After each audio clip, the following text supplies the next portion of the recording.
It's got to come sometimes when it's late.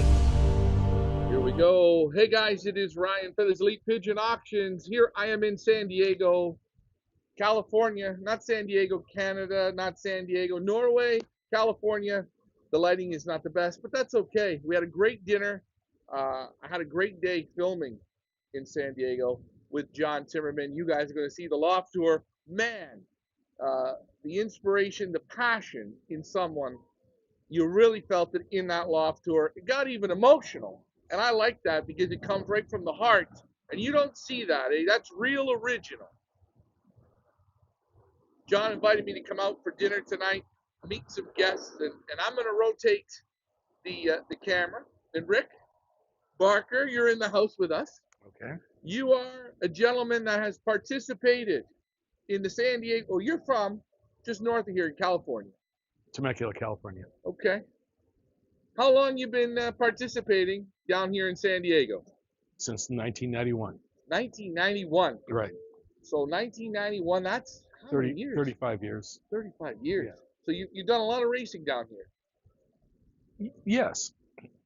The Triple Crown from Steve Miner that you're going to visit with tomorrow was the primary race. This is pretty much a little bit before John's races. The Triple Crown was the big race in the United States at one time. And so I participated being a newbie. Now, I've been raising pigeons 66 years, and primarily I've been a show pigeon fancier, traveled all over the world, judged in 17 countries, and got involved in racing once I moved to some acreage away from the city of Los Angeles. But let me ask you, you're a show guy first. You originally started as a show guy. I am still show guy. Still a show guy.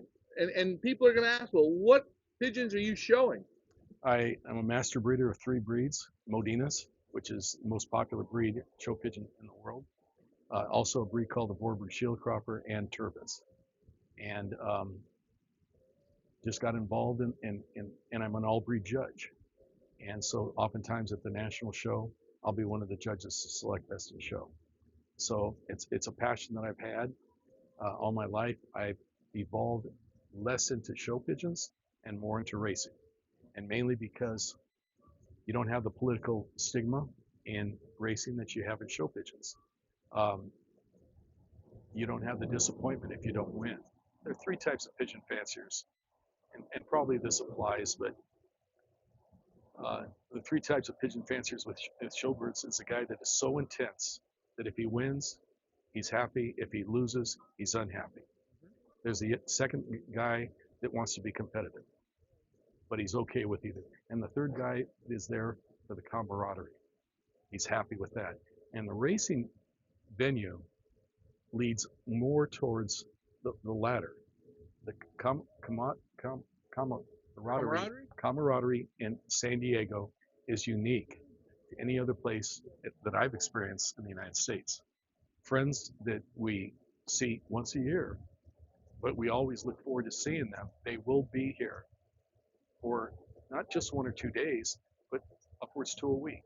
And you get to spend a very, very good quality time getting to know them again better and better. And some of these guys, like I've said, I've known for 35 years. Some of the show pigeon guys also have racing pigeons, and I've known them for 65 years. So it's a very unique experience for me. And it's a unique experience, but since 91, you've been coming. You haven't had to come far to travel, but you've participated in the original Triple Crown, the Holiday Cup, San Diego Classic, John Timmerman's California Classic. You participated in that week long of racing. Yes. And you met people from all over the United States. Right. Some people even came from England, I remember. Yes, they did. And people from Canada. And you said it 100% right. It's marked on the calendar that week in November. This is what we're coming to do. It's something that you have to be involved in. And once you get the taste of it, it's like that great concert you want to go back and see again next year. Yes. And it didn't matter if you won. It didn't. Obviously, you like to win. Obviously. And there was years I'm sure you did lots of winning. I'm sure there was years you were a donator. That is exactly correct. But you always had fun. Yes. And it always brought you back. Right. Let me ask you, have you participated in other races through the United States? I think last year I participated in 14 races. Okay, so one loft races throughout the country. Now, did you go and see the races? Only two or Two. three. Now, we don't have to name names. We're not going to do that. But the times that you went to those races, was it the same as the week you spent in San Diego? Was it the same kind of camaraderie? No, not even close. There are some races, especially I would say some of the races in the Midwest, Southern Midwest, Texas, Oklahoma. The camaraderie is great because they have pretty strong clubs. The other side of the coin is I'm still a show pigeon fancier, and our big shows are always in late October and November. Now, when you think about the finals for a lot of these big races, it's the same weekend. Right. I have a conflict even with our largest show in the western half of the United States. It's the same weekend as the San Diego races. So I leave there 2 days early. Other races I don't want to participate in just because there's conflict. And also, I've got grandkids and involvement with their sports. And, the grandfather has to be to all their sports. But after 66, 67 years of being involved in pigeon activity, it's getting to the point that I'm a little bit tired. But coming to San Diego is a can't miss option. There is no option. You've got to come here. I call it the week. It's like almost like the pigeon racing Super Bowl. Correct. And that would be a good. It's a good way to put it. And you get to meet so many people, and you get so many races. So you almost, if you have a bad race, you can forget it and move on to the next one. Precisely. And there's many times that you have a mediocre race, not necessarily a bad race, a mediocre race, but the optimism for the next race is fervent. And whether it's pulling or doing whatever, you're looking forward to the next day. And that's a unique experience. A lot of the races throughout the country is a 3-race series, the 200, 250, and the 300. And the 300 is the final. Now, some of them go on to 360, but usually it's the 300 that's the final. Well, here you got 3 300s, 3 250s, and then a week before you have a 175. So it's really a unique experience. And people get together very early in the morning and spend all day together. So to me, this environment, this climate, this city, one of the prettiest cities in the country. It's a destination for people to come to. And another thing, in November, you're not melting. It's perfect temperature. Oh yeah. You can still wear shorts, or you can wear a jacket. You can wear jeans. You can dress comfortably. You don't sweat your ass off, but it's comfortable. Right. The food in San Diego is very good. The hospitality's good. The hotels are good. This is the one area, especially many of there's a terminology in pigeons called a pigeon widow. And generally the man is involved in the pigeon hobby, and he leaves his family back, he leaves his children, and especially if it's near Thanksgiving, a lot of wives get irate. This is the one venue that you could bring your entire family, and the women will be very, very happy because of the weather, especially if you come from Kansas and it's hovering near freezing, and it's 75 degrees here. The kids love the beach, the kids love the zoo, the kids love the entire environment. So if there's anybody that's listening to this podcast and is thinking, okay, you know what, I really need to do something for my family, this is it. And I'll say, and I'll use this as Americans, because I do tours to Belgium, and I get a lot of time people don't have the passport, and they can't, they don't want to leave to go to Belgium. You want a great pigeon experience, a week-long pigeon trip, like a cruise ship. You come here to San Diego. Correct. You race these races, and we're not even talking about the guys running the races. Steve and John putting these on, Ahmad putting the races together, very good handling. Yes, they're very passionate. And the one thing that I will say, and you mentioned a gentleman by the name of Ahmad. He's pretty much an introvert, but he is so passionate about racing, and you know that you're getting the best deal. You're getting the best possible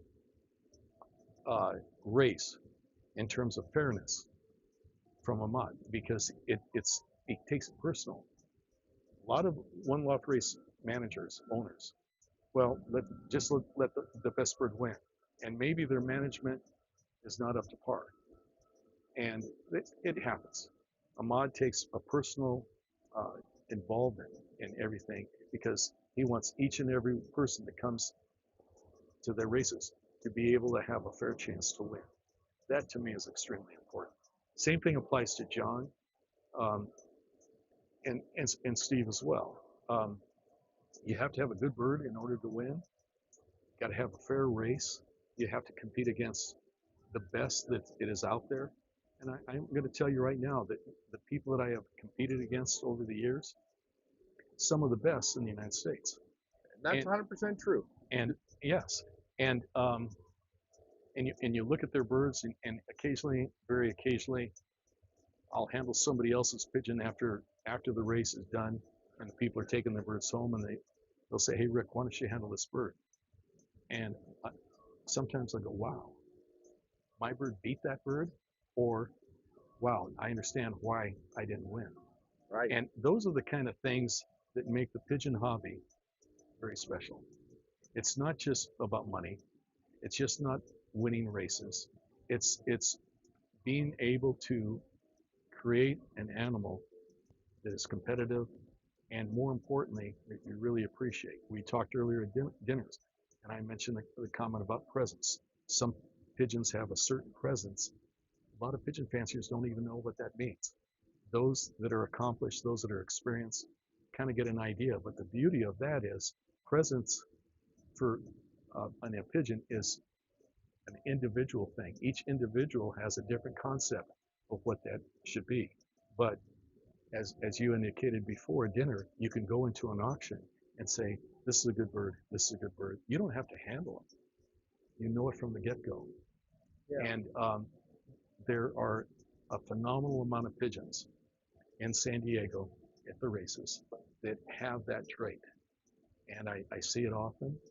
And it's appreciation. And I think maybe that might be the beauty of this race, because there are some competitive flyers, very competitive, maybe more passionate in racing than me, but you appreciate their passion, you appreciate their competitiveness, and you appreciate more than anything else the quality of pigeons that they have.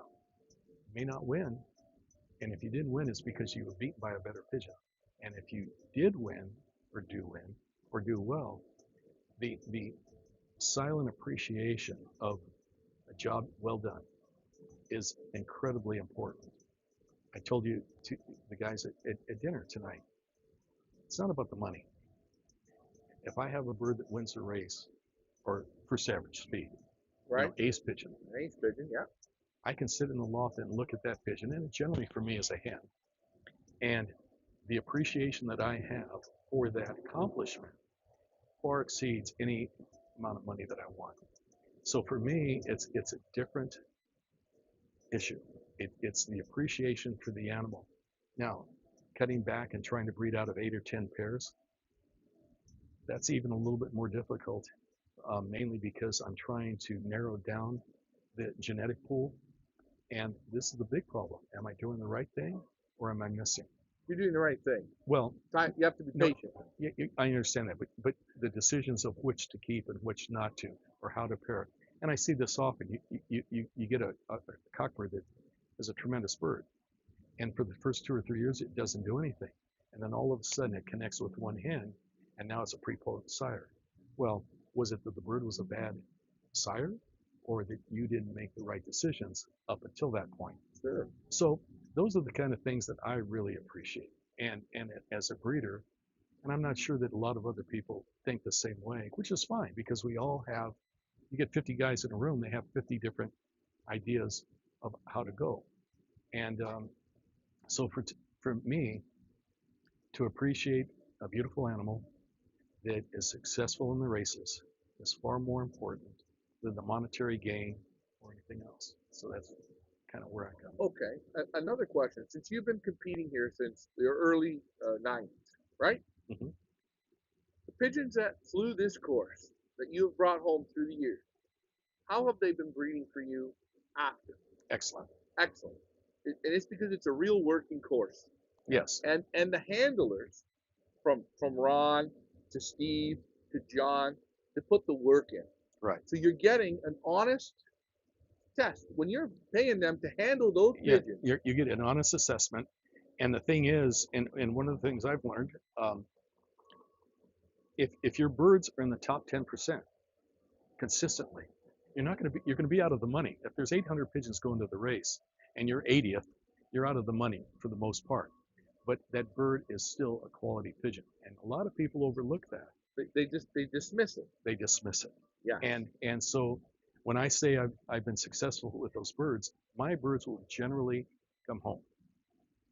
Very seldom are they lost. Now, if there's a huge smash, okay, that's one thing. But generally, if I enter 10 birds in a race, regardless of what race it is, I should be getting home 6 or 7 at the end of the race. That doesn't happen all the time. That's what I'm looking for. Okay. We got some people wanting to say hi. Robert Daughtry. You know Robert? No, I don't. He says hi to you. He knows of you. Oh. My friends from Australia, Jeff Henderson says hi from down under. Pigeon X says, Rick, any ideas of what we can do to increase more fanciers in the sport? What do you? Oh, geez, we got you on this one. Now you're gonna have to talk up for this one. There's fire in him now. Watch out. No. Many of the people that might be listening to this know that I'm very involved in the American Pigeon Museum, and we've now had 38,000 visitors, of which only a fraction of those are pigeon fanciers. I think that at least throughout this country, we're making a big mistake. We're trying to encourage junior pigeon fanciers to get involved. Most couples might have 2 or 3 children, one in Little League, one in gymnastics, one in soccer, and buying even a $25 sack of feed or dealing with the expense, trying to club fly, is almost impossible. The people that we should be going after are the people that recently retired at 55 or 60. They've got another 20 or 25 years of their life. They have the financial acumen and the ability to drive themselves to the races. They don't have to rely on their parents. They don't have to do this or that. Social media, we can't compete with social media with children. We already know is that Mark Zuckerberg is being in court because of the manipulation of children. Our focus should be on the recent retirees because they're looking, not everybody's going to golf, not everybody's going to play tennis. They're looking for a hobby. And pigeons and racing pigeons, once they get involved, is a fantastic way. So in my show pigeon's a little bit different, but still, if the nearest show for a youngster is 100 miles away, the parents really going to take them there on a given weekend. We need to focus on those people in their 50s and 60s, and work that route. And I can name you a number of examples. And in fact, the very next person that's going to speak, Steve Graves, he had pigeons in Australia with his dad. His dad died at 11. Steve never forgot, and now he's in his late 60s. He's a novice. He's back into the sport, and he's done some remarkable things already. This is the type of person that we're going to need. And the nice thing about it too is a person that's generally 55 or 60 years old, not only are they influencing their children, but their grandchildren. So there's 3 generations of people that are being influenced. And it kind of brings it back in a circle again. Yes, it does. So then when their children or their grandchildren, their grandchildren or even their children, when they maybe retire, they go, I'm going to try this out. I've got time now. Yeah, even the grandchildren, once they get married, after college, after whatever, then they have a house, and they're thinking, once you have pigeons, you never forget. Period. You just don't ever forget them. It's a sickness that grows. It does. And so all of a sudden, I know numerous people that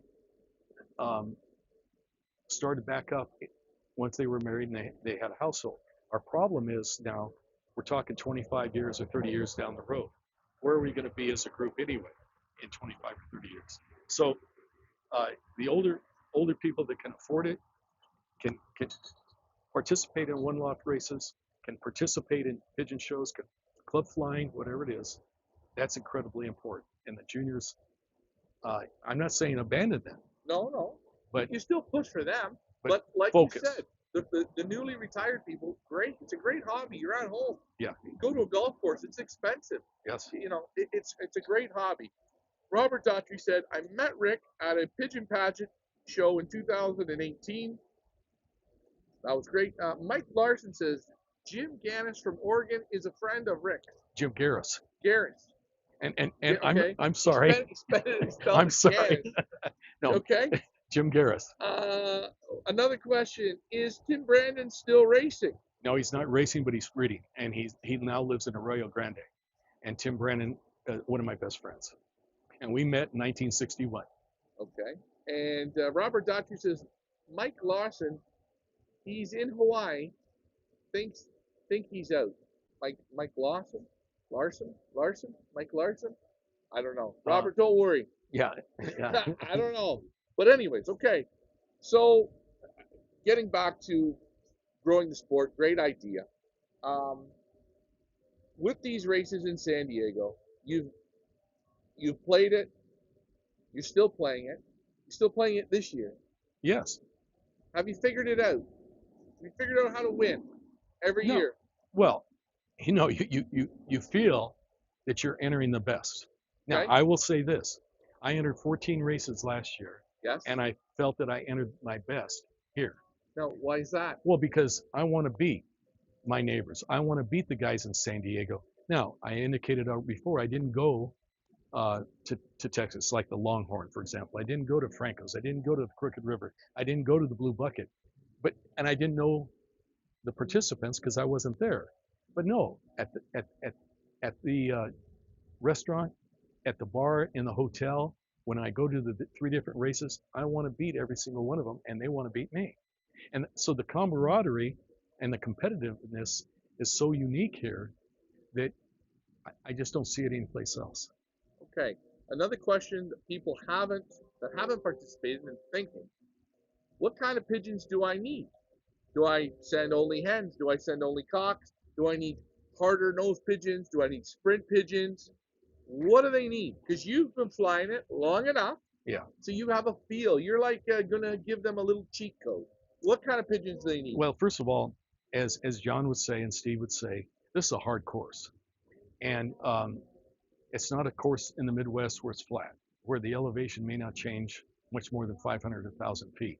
The problem is these birds are coming almost at sea level from Arizona, Casa Grande or Glendale, Arizona, 300-mile station, and then they go up to about 5,000 feet or 4,500 feet if they go through the right pass. Now, if they don't, if they make a mistake coming up the hill and they go through the wrong pass, they might be going to 6,500 feet, and then they drop down. They're going to have headwinds. They are going to have headwinds. At dinner, John mentioned if it's 5 or 10 mile an hour headwinds, it's no problem. If it's 20 or 30 mile an hour headwinds, it will be a problem. The difficulty of this course is if it's a tailwind, you better have a speed pigeon. And if it's a headwind, which you would think it would be, you have to have a harder nose pigeon. But what I state is a pigeon that has consistently been in the top 10% or even 20% of these races is a quality pigeon that the youngsters out of those pigeons can perform and at any time possibly win. One of the things everybody forgets, and depending on who you talk to, some people say it's 50% pigeon and 50% luck. It could be 70-30. It could be any one of the ratios. But without luck, you're still not going to make it. So you've got to have a tough pigeon that's capable of flying 1,500 yards a minute or 1,550. If your birds are flying 1,100 or 1,200 consistently, the likelihood of a bird winning the California Classic or the Royal Cup is less, but better perhaps at the San Diego Holiday Cup. That tends to be a race that slower speeds and tends to be a race that requires a little bit of hard-nosed pigeon. I would not be surprised to see in one of John's races the winning bird be 1,600 yards per minute, but it also could be 1,250. Right. So it's a tough situation. Now you're a pigeon judge. You can judge pigeons You look, you know the conditioning on pigeons, the feel, the feather quality, the all around. You can tell when pigeons have been taken well care of Absolutely. and put the work into. Yes. Now I know through my years being down here in 2011, 2013, you got to handle the pigeons on all the races. I remember you could be able to handle the pigeons, Right. and I was always very impressed on all the races that were here at that time. The condition they put on the pigeons. Right. Still, you've participated all this time. For people that don't know, well, what condition will these birds be in on that final race week when you come down here? Tell me, what is the condition like on the pigeons? Well, I would say 90% of the pigeons are in excellent condition. And I've always said this, I use the word, so many guys at one loft races, when they handle the pigeons, they almost rape them.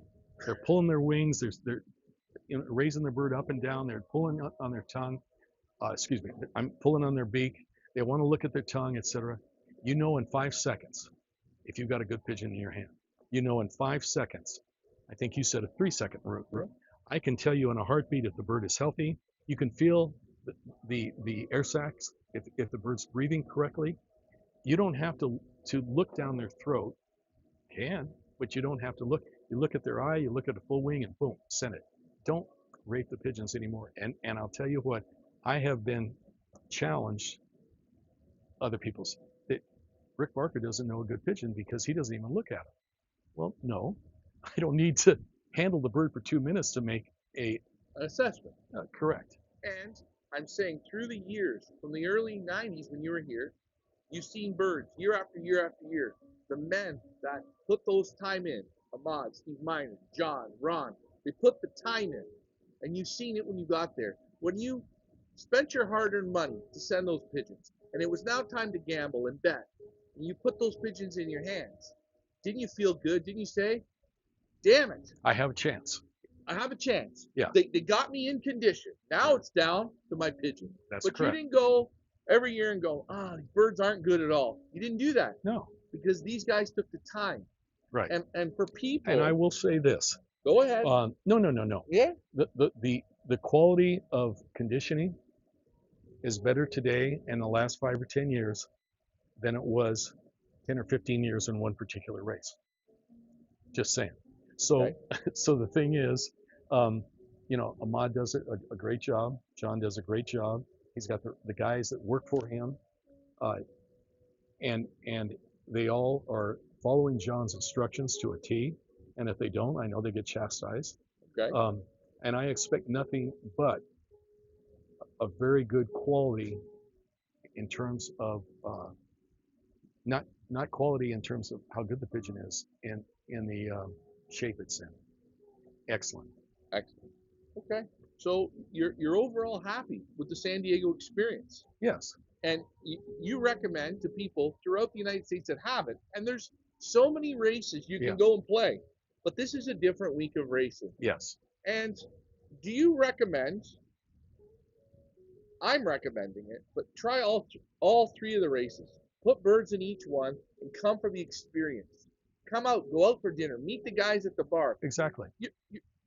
Hey, we met each other here for the first time. Great camaraderie, pigeon talking. It's a great feeling. Right. Can't wait to see you in November. Oh wait, should I say this? I can't wait to kick your ass. That's what pigeon racing is. Good luck with that. And that's right. Yeah. But that's the fun in it. Yeah. And we get a week to go back and forth and race pigeons against each other. Well, another thing that is, I've learned as well, there are a number of guys that do have good pigeons, but they're a little bit intimidated to compete with the theoretical big names. Okay. The guys that are putting 40 or 50 birds in a one loft race, then they think how they can compete. San Diego, while there might be a very small minority that does that, for the most part, the average guy is entering 3 or 4 or 5 pigeons. So I'll make a guy like Bobby Brown of North Texas, right. Good pigeon guy. He can win out here. Dwayne Gregg from Northern California raises 6 pairs of pigeons. He comes down here and he can win. If you have confidence in your birds and you fly well in the club, regardless of where it is, you can enter 2 or 3 pigeons in San Diego and feel confident that at least you've got a chance. You know, how many times do we go? And I could talk about other races, but I won't. How many times? I don't want to compete against somebody's 50 birds, and I entered 6. So that's a turnoff for you. Big turnout. Okay. And I can see that. Yeah. And here I notice that as well. There's not those huge teams. Yeah. And I don't know why, but it's a nice thing. The competition is fierce. The course is good. It's a good challenging course. You're not going to get everything's not all tailwinds and everything's not all headwinds, but the handlers put the work in. And I will say again, it's so nice. It's so rare. Well, and if I can interject something, Okay. here is 3 races in a week. So let's say you decide you want to enter 25 birds. Rather than enter 25 birds in one race, you're going to split it up to maybe 8 birds in 3 races. And so the thing is you're not going to see generally that huge volume. Now, there are some people that will only play in the California Classic. Some might only, you know, in the Holiday Cup. But generally, we all compete in all the races. And so if you wanted to enter 25 pigeons, period, you're not going to put them in the Florida Derby or the Hoosier or something like that. Excuse me, you're not going to do it like that. You're going to split it here, so you have smaller teams from each individual. I would rather compete against 200 guys that entered 6 birds each than 70 people that entered 20 birds each. Okay. Just because of what I consider a little bit more fairness. And the other thing we forget to say is when you enter those 25 birds and you put 8, 8, 8 here in San Diego, you can come to one place. You can bring your family. You get a week of pigeon racing. You can do stuff with the family here. Everything's close by. Food's great. Accommodations, weather is great. You get 3 races. You get more than 3 races. But you're missing the most important part. Oh, you get to meet you. They could meet me. Get to meet you. You're doing seminars. You know, you remind me of. Tell- You look tell- like a guy I knew, eh? Tell Jim Garris in Oregon that I said that. Okay. So, but it's an event. Yes, it's an event. It's a pigeon event. Right. And there's some gambling. You can do some gambling, which is good. Pooling on the pigeons, handling the pigeons, seeing the pigeons, and the people that you meet, I think is second to none. It's a real pigeon racing week. Correct. And once you get the bug, the fever, you'll find yourself coming back like you've been doing. Right. All these years, you still come back. And even if I didn't have pigeons, if for some reason I couldn't have them anymore, I would still come for the fraternization. I would for the camaraderie. Wow. So it works for you. Yes. It's more than just. It's not about the money. It's about the whole event. That's correct. Okay. Hey, what more can we say? That's right. So I encourage anybody that might be listening, to come. And you don't have to stay a week. You can stay 2 days and catch 2 races on a Saturday. And you will kick yourself in the ass that you're leaving, because I've seen people when I was here, they had to leave early or they came late. They kicked themselves. Yes. Because it becomes like an addiction. Right. Great week of pigeon racing. I'm glad to see you're still doing it. You're still playing the game. Right. Good sport, isn't it? Well, it's a great sport. And I've been, like I said, in pigeons. I'm almost 77 years old, and I've been in pigeons since 1960. Getting a little bit tired of the showbird aspect. But the racing is just, it to me, it's incredible. You look at that winning pigeon, ace pigeon. I'm not talking about a one-time winner. And that sense of pride and accomplishment that you can gain, to me, is irreplaceable. One more question. The races in San Diego, there's 3 of them. The San Diego Classic, the Royal Cup, and the California Classic. Which one's your favorite? Why? Well, put you on the spot here. You know, for many years I was the guy to beat. Probably the guy to beat. From 2014 to maybe 2020 in the San Diego Holiday Cup. Yeah, I stopped flying that in 2013. I was 2 years in a row. I stopped. And John's race, you know, I did fine in the Royal, and I have been competitive in the California Classic, but it is really competitive. And, you know, you feel really good if you win, because he pays out 10%. and you win a couple $1,000s because you're in the top 10%, you feel good about it. Right. To me, the San Diego Holiday Cup, perhaps a little bit easier race to win. So, we all like winners, right? Right. I mean, even the Maple Leafs. I mean, you like the Maple Leafs and they still suck.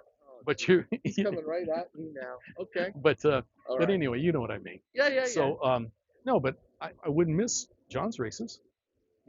Now the camaraderie at John's races, I think, supersedes that of the Holiday Cup. But I'm going to win the Holiday Cup next year or this coming year. I can't say that about Steve. I hope I do well. And when I say I'm going to win, I'm being facetious, of course. But my birds have done very well in all three races, but I'm more competitive. And I don't know if it's what it is. I don't know what. Well, I've seen your name at the top for many years. I've seen you. I know you're good at what you're doing. I know you have an auction going on right now. If you want to give yourself a plug for that, you can. Well, a little bit of a plug. Yeah, it's going to be. It's going to be Sunday at the Compton Club, and I'm letting go quite a few birds because I've bred 16 to 18 pair last year. I want to get down to 10 pair, so I'm letting some birds go, and probably 5 or 6 of them, and have either been race winners or won $3,000, something like that. Some of the birds, honestly, if they won $3,000, it was on the final race, but they didn't do so well on the other races. So I'm looking for more of that ace pigeon, a bird that was 5th average speed that only won $1,000 is worth more to me than a bird that may have won 3,000 or 4,000, and it was 10th place in the 360. So I'm just downsizing. That's all it is. All right, and guys. Trying to make it more manageable. And that's going to be at the Compton Club. Sunday. This Sunday. You hear what Rick's doing, how he's cutting down, what his thoughts are. You have any questions? Are you on Facebook? No. You're not on Facebook. I'm not on any social media because this is your first social media. You're now a virgin. That well, no. Oh, excuse me. I lost my virginity years ago. Okay. No, this is probably my 4th or 5th podcast, but everything else was show pigeons. Now I judged Blackpool Racing Homers twice, and there was a podcast there, and I don't even know who it was. So I've lost my virginity in the last 15 minutes for a Racing Homer podcast, strictly Racing Homers. Well, so, you did a good job. What'd you think of Blackpool? Oh, that's crazy. Yeah. Imagine a rock concert, and you're going through, and there's 10,000 pigeon flyers from all over Europe. Yep. And you're shoulder to shoulder and bouncing against people, and a lot of them don't particularly like Americans, and apparently I stand out. And heavy drinking, and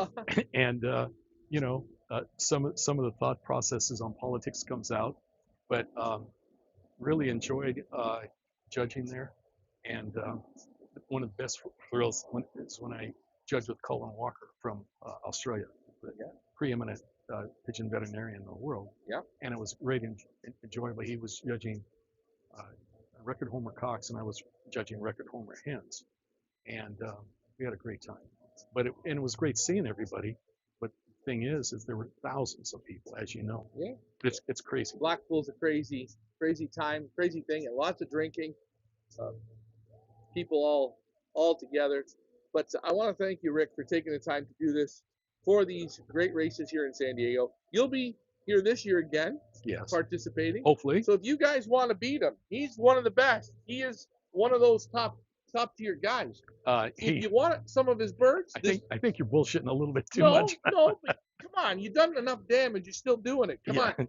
And if you guys want some of Rick's birds, the Compton Club this Sunday, he's got some birds there. Take a look.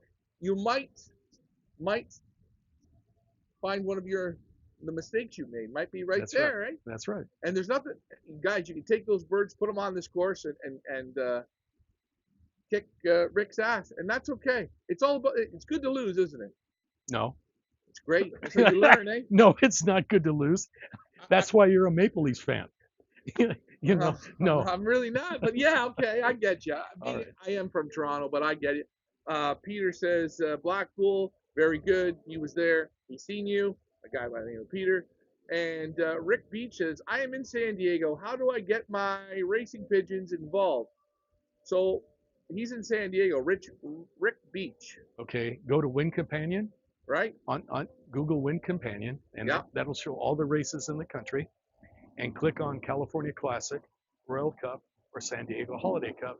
And when you open that page, all the rules and regulations are there. If this is a new person, Yep. it will also say the event list, and just come by Come by. and just meet. And again, if you go on the Win Companion or you're on my page, send me a message. I can put you in contact with Rick or with John or Steve Miner, and we can help you out to figure out what you want to do with your pigeons. If you want a one-off race, if you want to be in a club, if you want to get some, whatever you're looking for, you need a little bit of help, let us know. Rick, I want to thank you. Thank you. You did very good, eh? First time, eh? It didn't hurt. Hey. Hey? No, yeah. Hey? All right. Hey, wait, you want to shake? Wait, just hold on. No, forget Come on, it. come I don't around want over here. Come around. Come around, come around. John, come on in. Come on. Look, come on. This is how friendships are made, eh? Good Guys, job, good job. this is the A show. lot of bullshit. Oh, a lot of bullshit. He said, no. Great handler, good pigeon man. And it's funny. Look at all the age groups. Yeah. What do we all have in common? Pigeons. I was going to say nothing, but okay, that's all right. It might be the only thing, but Yeah. pigeons. All right. Good job. Good job. Johnny. Hey, like, share, and subscribe, guys. Come down and say don't be disappointed. That's very true. Well, yeah, but now you're on. Yes, you are. I think, isn't he?